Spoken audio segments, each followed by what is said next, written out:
Nah, saya tanya lagi, masuk akal yang sampaikan tadi? Masuk akal? Kalau masuk akal ikuti saya. Masuk akal. Semuanya?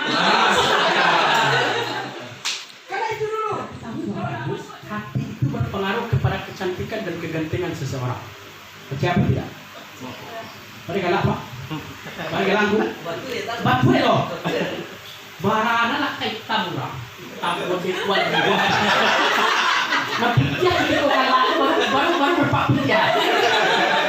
Batu kamu aja dia. Penamping desa kita. Ya kalau ada tambah kalau selesai kada jumpa.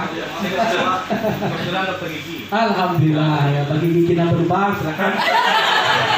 Tapi dompet berubah kan yang pasti dompet berubah sekolah pula. Kemauan ya alhamdulillah. Baik.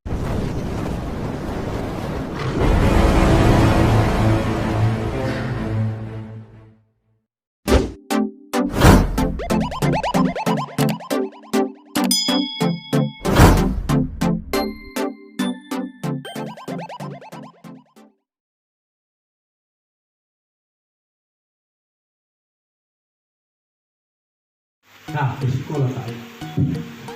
Itu normal. Ya, kalau sedang banyak hutang, banyak masalah, banyak tak hati gua. Bangun dia. Apalagi gua tunggakan oto, tunggakan oda, tunggakan rumah, tambah aja. Woi, kamu pintar. Hari terjadi. Bagaimana? Di Jawa itu ada yang, woi, kamu pintar. Sekali itu banyak. Banyak sih, sampai banyak ya. Kamu pintar, gitu ya. Suatu kalimatnya, woi, kamu Allah. Itu hukum alam dan itu terjadi. Kalau kita berikan ke alam ini kebaikan, kembali kita coba. Tapi kalau kita berikan ke alam ini keburukan, kembali ke kita. Berlipat kembali kepada kita. Kalau masih belum puas dengan teori ini, saya berikan buktinya. Ya, kita berikan bukti ya. Assalamualaikum warahmatullahi wabarakatuh. Waalaikumsalam warahmatullahi wabarakatuh. Masya Allah. Saya pagi ini berikan satu salam kepada Bapak Ibu. Satu salam saya berikan ke Bapak Ibu. Lalu kembali salam itu ke saya. Berapa jumlah kita pada? Belum mencetak. Ada 30-an ya? Hah? 20, bayangkan. 21.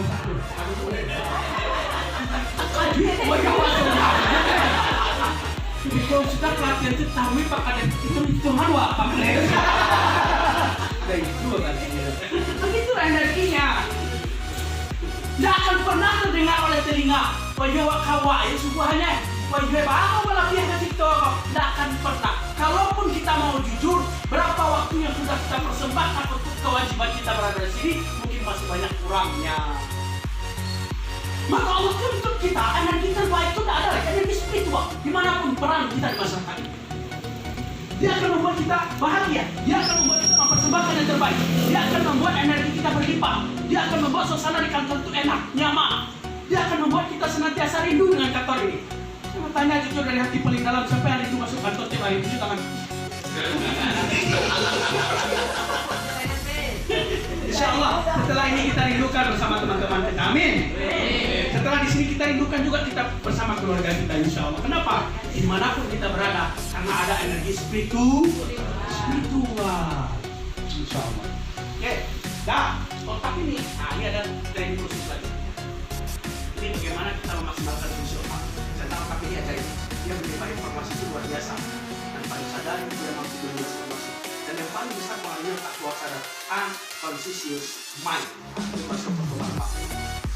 Wah, dah tadi masuk Bapak, fotografer, ya lah. Jelas ada usaha. Kau masuk, kau sambil itu masuk mulai guys. Masuk barang saku, barang lain. Dah, alam luar sadar itu yang paling banyak mempengaruhi diri kita daripada alam sadar. Dan itu yang paling banyak membentuk karakter awak. Artinya mana nan hafal itu. Lu pernah TK dulu? Nah, itu ada kejadian tuh Pak di pelatihan aku. Ibu belum TK tapi pernah nggak TK lo?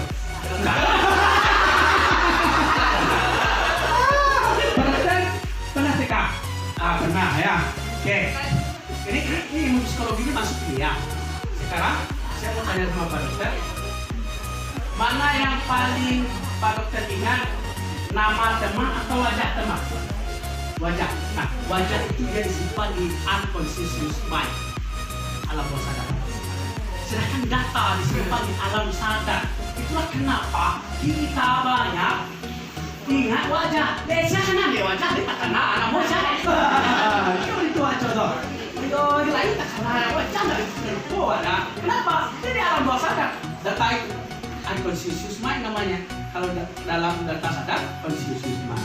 Maka dari itu kita mesti memaksimalkan, dan spiritual ini berada di alam bawah sadar kita.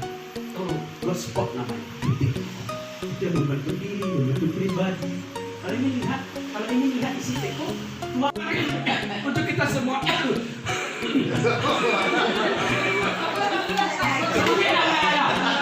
Sebagai nama? Ini apa mana betul? Betul mau isi balik apa? Paling kecil bapak ibu kamu, Ustaz ikuti kami Ustaz.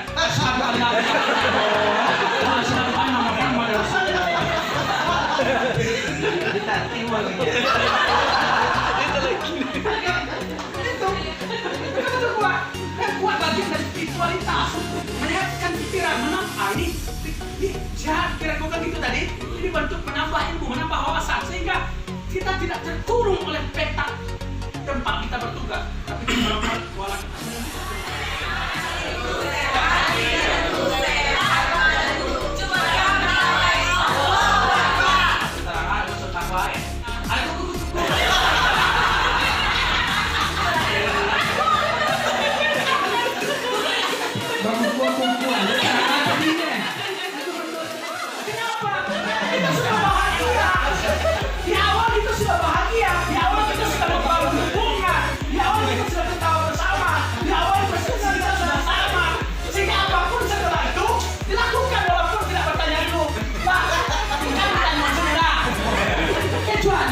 Silakan berdiri semua.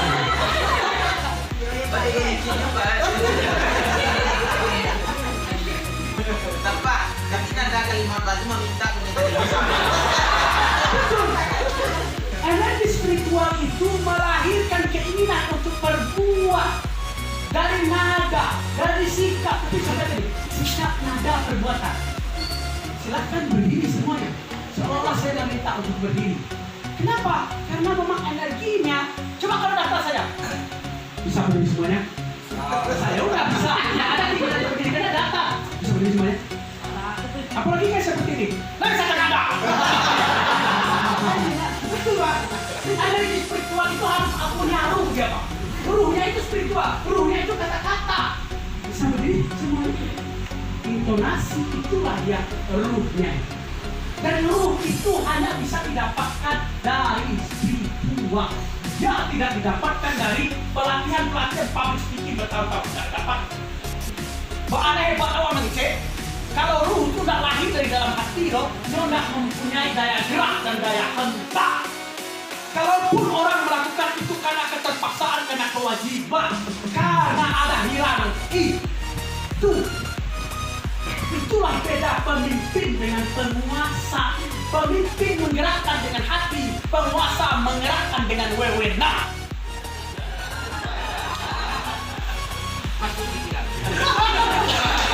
Sama pakai telepon.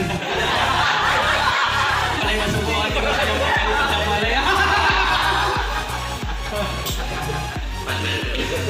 Saya tidak menyampaikan analogi dan teori saya, tidak menyampaikan teori siapapun. Saya menyampaikan teori yang Allah telah berikan. Itulah para nabi itu menyenangkan melihat, menenangkan mendengar menguasai. Nah yang tidak ada bukti.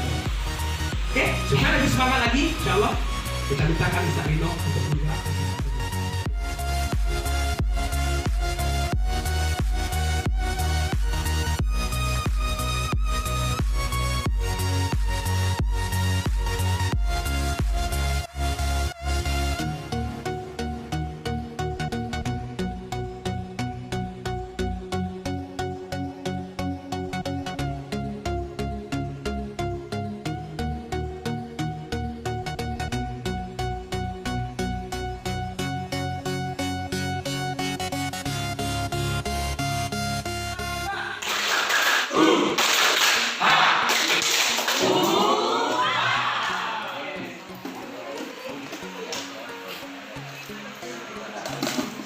50.000, ada 1.000 orang suka. Ya.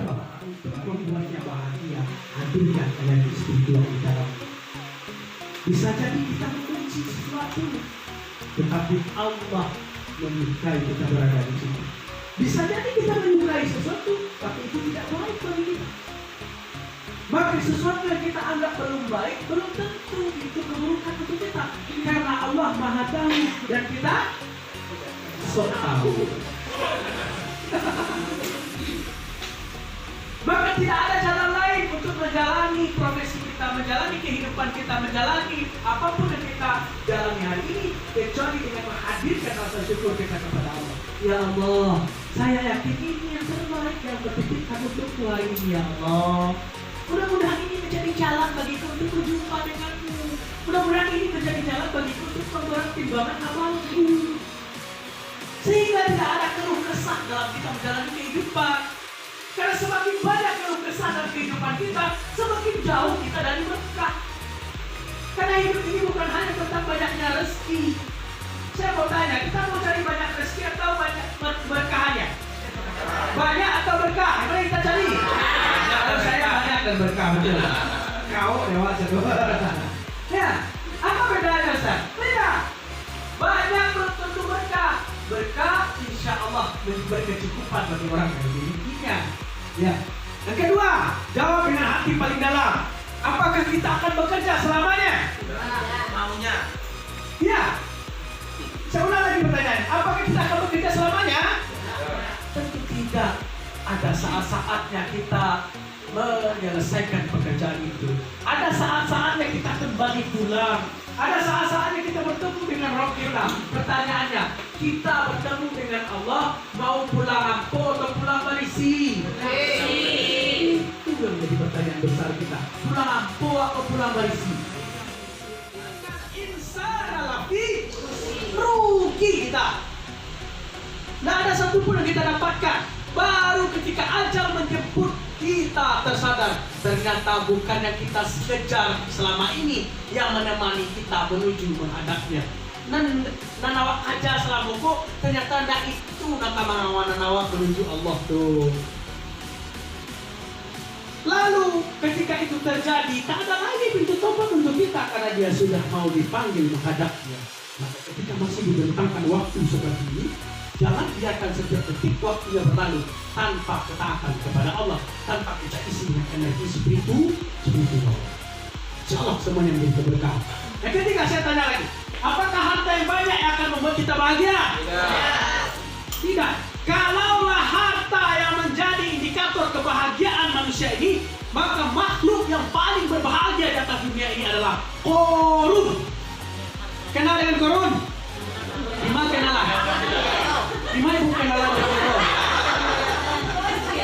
Oh, SD lupa. Ibu kenal ibu tadi, lima ibu kenalan. Tahu, Rina ya? Tahu. Qarun memiliki harta luar biasa. Bahkan untuk mengangkat hartanya saja butuh 6 orang yang berbadan kekar untuk mengangkat kunci, bukan harta. Kuncinya saja baru 6 orang yang berbadan kekar yang kuat. Bayangkan betapa banyaknya harta. Tapi ternyata harta itu tidak membuatnya tenang. Harta itu tidak membuatnya menjadi baik. Justru semakin dititipkan Allah harta padanya, dia semakin jauh dari Allah. Kapan dia harta itu menjadi berkah? Apabila harta yang dititipkan Allah itu menjadi jalan ketaatan kita kepada Allah. Lanjut lagi. Pangkat yang tinggi yang membuat kita bangga. Itu yang membuat kita bangga. Saya tanya sama Pak Komandan kita. Assalamualaikum Pak. Kira-kira berapa lama Bapak berdinas? 17 tahun. 17 tahun lebih kurang ya. Selesai 17 tahun pensiun. Ya, sudah panjang. Hah? Akan berpanjang. Sudah lewat atau yang lebih lewat? Oh, sudah lalu ya, sudah lalu Pak ya. Kira-kira kalau kita berdinas, nah kebetulan orang tua saya juga Kopassus Pak. Dia pasukan Garuda 1, bukan pembahasan Irian Barat juga, bukan Garuda 1. Paman saya Brimob Pak. Kita anak kolong juga. Anak kolongan. Jadi paling lama kita berdinas selama hidup kita berapa waktu Pak? 60 tahun kalau tentara. Polisi berapa Pak? 58 Pak ya. Berapa lama kita memegang pangkat di pundak itu? 58 tahun. Habis itu masih dilihat orang ini kita. Habis. Kita lagi sampai pensiun besar. Kita sampai 20 aja besar. Iya. Betul, Pak. Maka bukan itu yang kita cari. Kalau pangkat dan jabatan yang membuat orang bahagia, maka Fir'aun paling bahagia di atas dunia. Dia memiliki pangkat tertinggi, bahkan raja, dan bahkan saking sombongnya tidak ada di pangkat tertinggi di zamannya, sampai keluar ucapan paling sombong yang pernah keluar dari makhluk, ya, ucapan paling angkuh, paling sombong yang pernah keluar dari mulut manusia itu keluar dari mulut Fir'aun.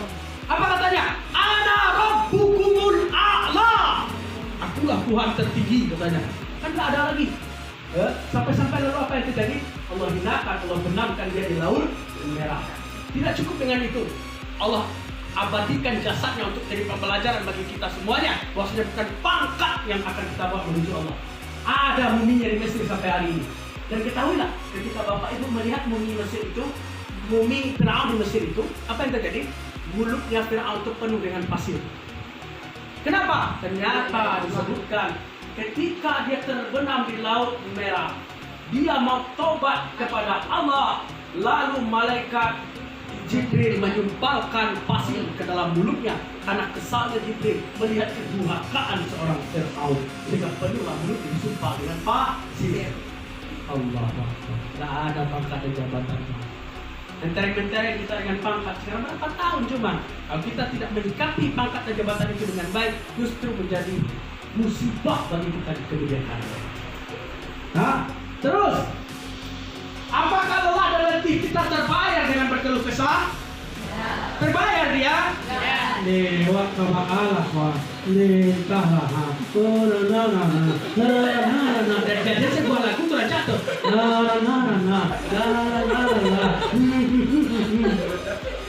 Lagunya kajuan lagi. Baalat itu mungkinlah saya keluar zaman kau. Baalat gue jauh. Itulah saya mungkin tu. Dia masuk bodoh yang lagu tu. Wajoy, pinggang kinian.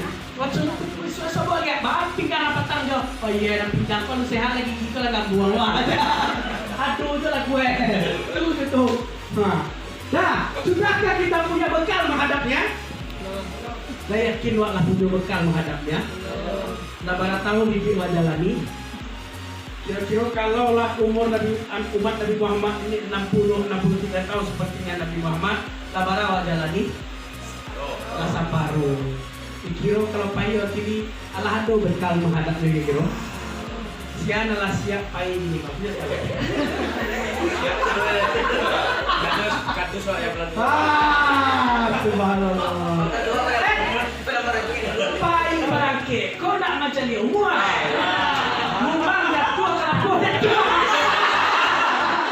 Jangan disangkau orang muda kau nak kapai lah dia. Kau muda baru kau. Bila macam apa ini? Bayangkan. Tidak ada. Peluang sama kita. Maka tidak lain siap kita itu harus di setiap detik waktu kita. Maka rugi kita. Perhatikan baik-baik Bapak Ibu. Kita akan pergi menghadap Allah. Kita akan menjemput kematian kita seperti bagaimana kita menjalani kehidupan kita. Pengulang ya. Awak akan menjemput kematian awak seperti awak menjalani kehidupan awak. Awak menjalani kehidupan, insya Allah bantu Allah menjemput kematian awak. Kalau awak menjalani kehidupan penuh dengan maksiat dan dosa, berkemungkinan besar dia akan menjemput kematiannya sedang bermaksiat kepada Allah. Maka itulah saya pernah awak dengar ada orang mati tiktak kokang batu dia biasa babu mati di meja gigi, mati ketika bermaksiat, mati ketika mencari muka, banyak. Dan banyak juga yang mati dalam keadaan taat. Betapa banyak juga kita dengar mati dalam keadaan sujud di hadapan Allah, mati di Mekah dalam keadaan umroh, mati dalam keadaan dia sholat, khatib Jumat dan sebagainya. Maka pilihan kematian itu seperti apa kita menjalani kehidupan, maka akan seperti itu kita menjalani kehidupan. Dan Allah tidak akan pernah ingkar dengan janjinya. Apa janji Allah? Barang siapa bertakwa kepada Allah, minimal ada 3 kebaikan yang akan didapatkan. Pertama, akan dibukakan jalan keluar baginya, diberikan rezeki dari arah yang tidak disangka-sangka, dicukupkan keperluannya. Itu kalau bekerja dengan energi spiritual. Dibukakan jalan keluar. Ada di antara awak di dalam ruanganku yang tidak pernah punya masalah? Ya, kamu ulangi pertanyaannya deh, mudah-mudahan tidak ada yang kamu ulang pertanyaannya, mudah-mudahan jelas pertanyaan aku. Ada ndak di ruanganku yang ndak pernah punya masalah dalam hidupnya? Berarti sepakat awak dalam ruanganku punya masalah awak dalam hidup awak? Memang tampak dari wajahnya wajah-wajah punya masalah. Maka janji Allah akan dibukakan jalan keluar dari masalahnya. Kapan? Ittaqullah, ketika kamu bertakwa. Itu di energi spiritual. Yang kedua, wa yarzuqu min haitsu la yahtasib. Allah berikan rezeki dari arah yang tidak sangka-sangka. Oke, mana rezeki tidak disangka, mana rezeki yang Allah jadi tersangka. Ya Pak ya? Rezeki bulanan itulah jadi tersangka gitu Pak. Kalau jadi yang bulan ke bulan. Kalau masih rezeki tersangka aja ada apa berarti lu bertakwa gitu loh. Itu udah bulan ke bulan lu ada apa? Berarti alun bertakwa lah gitu ya. Berarti masih rezeki tersangka. Bukanlah itu. Andai lebih ya. Maka ketakwaan itu mendatangkan rezeki-rezeki yang lain. Contoh, panggilan Pak Siregar, gaji itu udah jelas kan? Rapel ini rapel itu udah jelas. Tapi ada dari yang lain, ya. SPPD.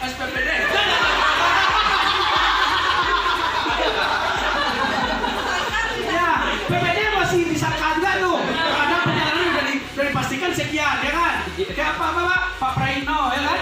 Ya, gaji bulanan itu udah tersangka, nggak ditersangka Pak. Ya, di luar itu, misalnya, ya udahlah. Karena sekarang lockdown, ambil sebulan nanam ladu. Kupu nopas panen mahal aduh kok. Tapi itu sih loh. Iya. Tadi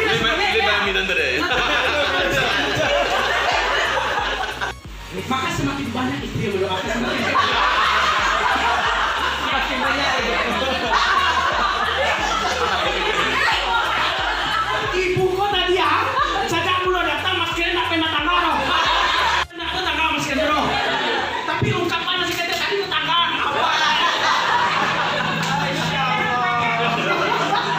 Tanda perusahaan maju. Kamu tanggal tuh. Tanda perusahaan maju. Yang ada perusahaan coba. Ada coba. Pesan dari pengasih.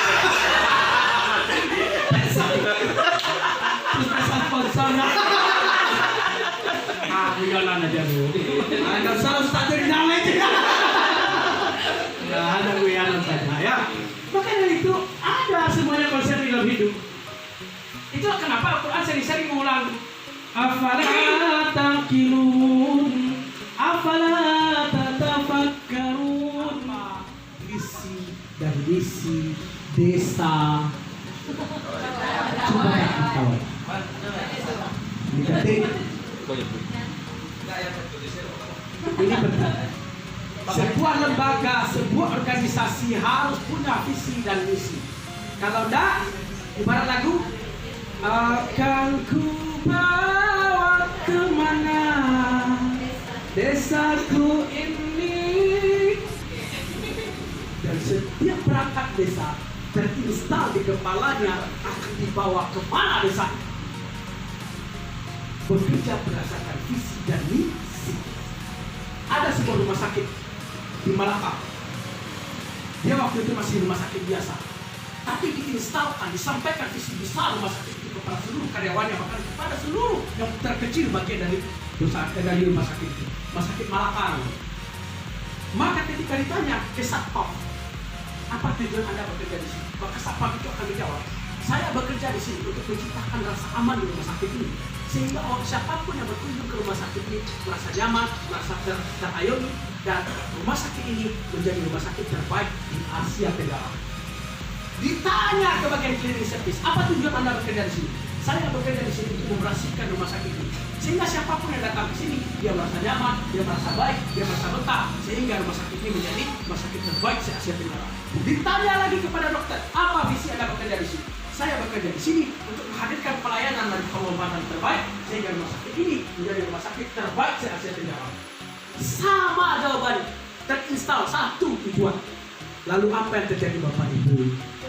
Rumah sakit Malaka, nah Bapak pernah dengar Bapak ya? Tidak hanya terbaik di Asia Tenggara, tapi dia terbaik di wilayah Asia. Rumah sakit Malaka terbaik, melampaui targetnya. Targetnya cuma Asia Tenggara, tapi melampaui target Asia yang dikuasai hari ini. Bahkan Jepang pun kalah, dan rumah sakit itu ada di Malaysia. Kenapa? Energi spiritual itu lekat pada setiap komponen. Apa energi spiritualnya? Tujuan dan visi dan misinya harus jelas. Ini dia siratal mustaqim. Maka pampangkan besar-besar visi dan misi desa Perak Bertawal 5 tahun ke depan menjadi desa yang memiliki energi spiritual, sejahtera, baik, bagus, apalah namanya gitu kan itu. Kalau dapat singkat pada depan. Menurut Talbi, kita belajar sedikit tentang ilmu organisasi ini. Ciri-ciri organisasi akan gagal ini. Di sini adalah moral tim rendah, konflik pribadi mereka, konflik tidak bersama, bertanggung jawab, pemberdayaan, tidak ada evaluasi, tidak ada kerjasama, dipastikan hanya bertahan beberapa saat. Dan ketika ini terjadi, satu saja obatnya, tingkatkan spiritualitas di dalam tim tersebut, karena muaranya nanti bisa rusak. Nah, kita lanjutkan.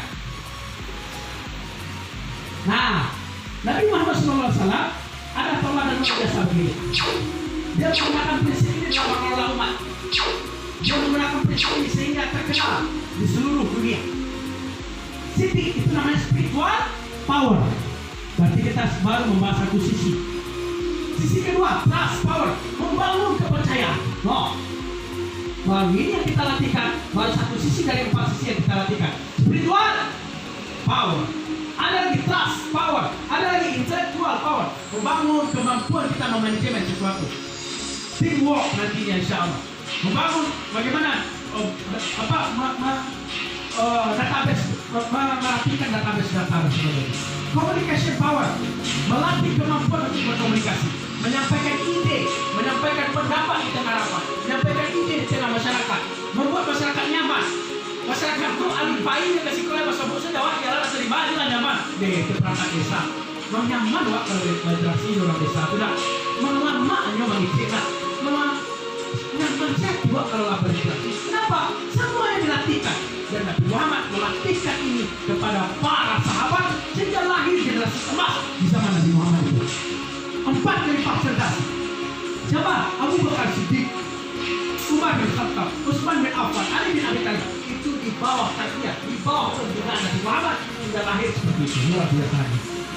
Dan itu memang harus dilatihkan, dibiasakan, diberdayakan. Sehingga apa yang terjadi? Muncul desa yang diharapkan dari visi dan misi. Kita siap semuanya? Ketika dibilang are you ready, angkat tangannya ke atas, letakkan di dada sebelah kiri sambil bilang yes. Are you ready? Yes. Belum saya lihat. Siap untuk mewujudkan desa Cibadak Mentawai seperti visinya. Are you ready? Yes. Belum ada energinya. Saya ingin energinya berlipat. Siap untuk mewujudkannya. Are you ready? Yes. Belum. Kalau seluruhnya bersuara dengan menggelegar, ruangan ini akan bergema dan suara musik ini akan kalah. Are you ready? Yes. Are you ready? Yes. Are you ready? Yes. Segala bukan pen.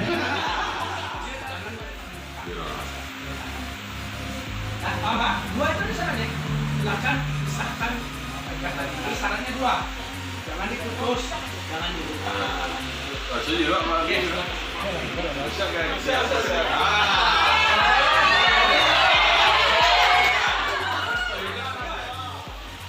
Terus Allah ingatkan juga dalam surat Al-As ya, bahwasanya setelah kesulitan ada kemudahan. Nah, sebelum saya sampaikan bagaimana teorinya, seringkali diri kita sebagai manusia ketika ditimpa masalah, manusiawi kita muncul. Apa melihat akar masalah itu langsung aja, kita coba tadi, iya kan? Ya. Langsung tak tanya-tanya dulu langsung saya. Kalau ada masalah langsung panik, aku baca deh tuh. Ayo baca bahasa di aku langsung panik langsung. Padahal kita tidak seperti itu. Ya, disuruh lihat dulu akar masalahnya di mana. Jangan langsung panik. Spiritual lah yang bisa mengendalikan kita. Energi spiritual lah yang bisa membuat kita tetap tenang walaupun dalam keadaan bermasalah. Sama-sama egonya dikeluarkan. Oh saya kan ini, oh saya kan ini, saya kan begitu. Saya ingin begini. Itu jadinya kan, Doraemon. Maka dalam masalah nggak bisa ego kita. Bukan itu yang didahulukan, tapi bagaimana kita mencari solusi. Kita kalau dihadapkan pada masalah fokus pada solusi, bukan fokus pada masalah. Akan hidup, wah udah itu ada ikut wah, udah mau ikut itu namanya fokus pada masalah. Oke, ini masalah terjadi. Apa acaranya? Itu yang diajarkan oleh teman. Oke, sederhana, akar masalahnya kecil. Cuman apa yang membuatnya sempit cara berpikir kita, sehingga membuat menjadi Ada lagi mau lanjut.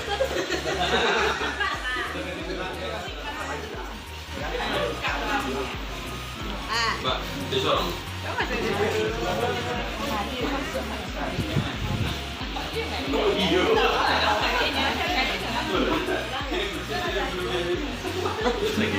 Udah dari bawah. Bisa ya? Bisa. Aduh ya.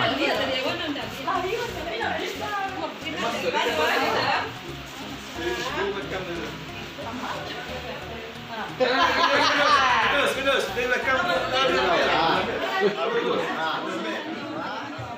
dari mama dan papa. Kami hanya minta sedikit waktu untuk kami bahkan kami rindu menunggu Pak. Kami rindu menunggu Pak. Karena kami nak terlalu sibuk dengan dunia.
Selama ini saya belum maksimalkan pada yang dituai itu.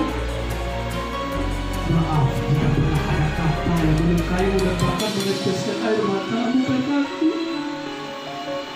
Maaf jika di hari tuamu belum sempat aku mendampingimu, wahai Ibu. Padahal Engkau yang membesarkanku, padahal Engkau yang membuatku bisa seperti ini. Tapi dengan alasan sibuk aku jarang menjengukmu. Bukan Engkau sudah lama pergi meninggalkanku. Sebaik doaku jarang aku titipkan padamu. Engkau jangankan sebaik doa, nyawamu Kau pertaruhkan untuk membesarkanku, wahai Ibu.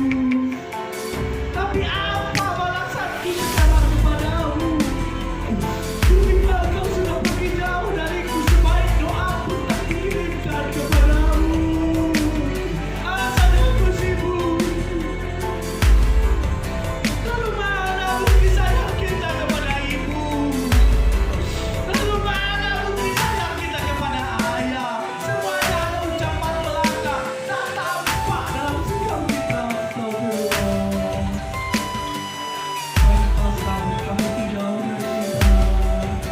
saya masih hidup atau salah satu masih hidup.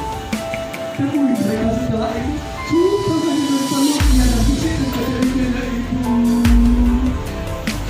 Maafkan anakmu yang mungkin selama ini membuat luka dan melukai kamu.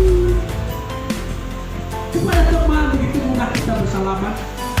Teman sekantor, teman sejawat begitu mudah kita peluk ya. Kapan terakhir kali kita peluk ibu dan ayah kita dan katakan terima kasih sudah membesarkanku ayah. Terima kasih sudah membesarkanku ibu. Kapan terakhir kali kita bisikan kepadanya, ibu maaf, ayah maaf. Aku belum bisa membahagiakannya. Itu lebih dari cukup baginya. Ketika anaknya diperhatikan dan mencintai, karena lebih itu ada kesempatan lagi untuk bisa kita memeluknya. Belum ada kesempatan, belum tentu ada kesempatan lagi untuk kita bisa mencintainya. Karena bisa jadi setelah kita pulang nanti, dia sudah terjun kaki di ruangan tenang. Dia sudah